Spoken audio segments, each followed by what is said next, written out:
asalaamaaleykum mbokk seetaanateurs yi yéen a ngi ci Jeune TV ci émission Ganu Koor gi tey ñoo ngi am benn jeune bu ambitieux bu dëkk ci banlieue bi boo xamante ne ministre la moom lañ jox ministre de la jeunesse Pape Gorgui Ndong waaw ñoo ngi koy dalal nag mu yegg si.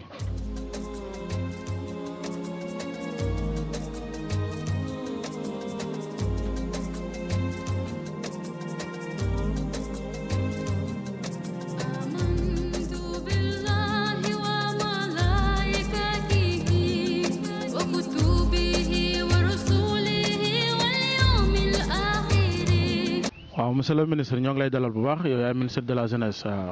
Pape Gorgui Ndong ñu bàyyi la nga présenté wu.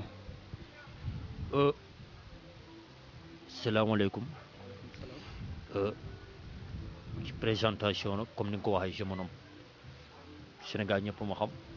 Pape Gorgui Ndong un enfant de la banlieue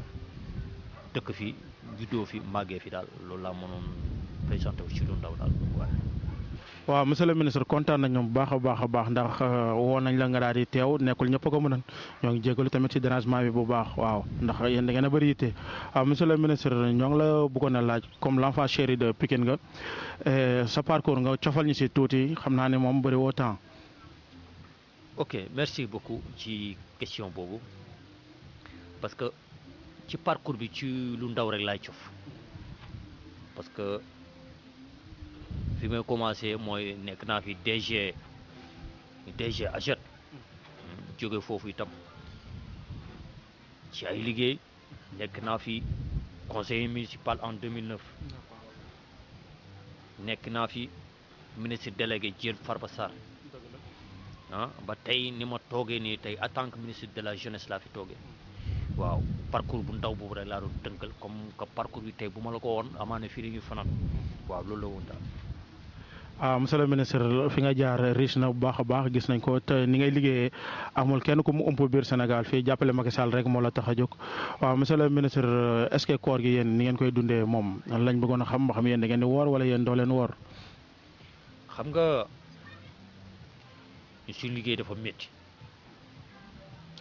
suñu liggéey dafa métti surtout liggéey ministre surtout nga nekk ministre de la jeunesse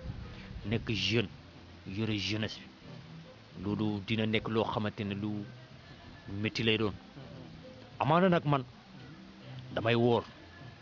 waaw yenn saa yi nag ma jékki-jékki rek yoxosu butéelu ndox rek naan tuuti rek bàyyi wat mbirum séeréer waaw loolu liggéey bi da ciy bokk parce que liggéey bi intense boo xamante ne dafay métti trop waaw yenn saa yi itam nga romb benn cexe baase nga jékki-jékki rek lump ngandamaam bi lump rek bàyyi ko mu jàll loolu liggéey bi moo koy laaj. waaw mu ngi noonu daal dama ciy cof tuuti rek waaye yàqul dara waaye. waaw noo gisee plan émergent bu Sénégal bi parce que yaa ngi wax ni yow da ngay jëfandikoo cere léeg-léeg waaw kon consommation locale bi yaa ngi koy dundee wala. xam nga Sénégal émergence consommation locale ci la bokk parce que mënuñu Sénégal tollu foo xam ne chaque jour day jigaane muy dugg si. te mën nañu defar ay tissus yoo xamante ne fii lañ ko defaree ci réew mi mbéyee ci réew mi di lekk ay pomme de terre ay salade ay new ay banane lépp am nañu suuf soosu ay cere mën nañ ko fee defaree ay cere baase soow meew yooyu yëpp Sénégal mais pourquoi ñun ñuy dem di jigéen yëpp nañ ko béyee fii waaw côté boobu daal damay ci kii gaay bu baax moo tax man consommation locale lay def. man du ma lekk pomme du ma lekk banana cere baase laay lekk ay new ay konkorong ay ditax surtout konkorong dama ko bëgg baax loolu la daal waaw. waaw monsieur le ministre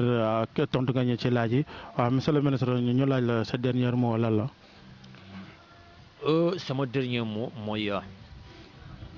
comme que jeunesse laa yor toujours je m'adresse à la jeunesse pikinoise à la jeunesse de la banlieue. Plus particulièrement du Sénégal parce que jeunes du Sénégal yëpp laay diriger bon li ma leen di conseiller mooy jeune da ngay ambitieux da ngay gëm sa bopp man boog toujours dañu taxé ne naan ñun dañoo mën a wax naka su dul noonu affaire yooyu mais du loolu nit ki da ngay wax sa dëgg loo mën nga def ko loo mënul itam nga bakku waaw toujours dama leen di wax ñoom ñu dem liggéey c'est le travail payé man jeune là boo gisee tey ma nekk ministre de la jeunesse ne yeewu rek Macky Sall fal ma mais dama liggéey gëm sama bopp ku gis village bi ma jógee kenn xamu ko ba tey ma diriger ministre de la jeunesse nay gëm seen bopp daal loolu laa am lu may wax à la jeunesse merci beaucoup di leen ñaan di leen gërëm di gërëm samay conseillers ñoom Jo sama garde du corps junior ñoom Mbaye ñoom Abdou Diop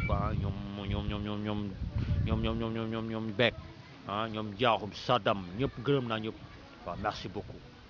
mbokk yi ministre bi ñu fi daloon mooy ministre de la jeunesse ñëpp xam ko ci Pape Gorgui Ndong def na fi liggéey bu am solo jeunes yëpp xam nañ ko waaw moo nekkoon tey jii suñuy invité seetaanateurs yi kon ñoo ngi leen jox dig daje ba fan yi incha allah.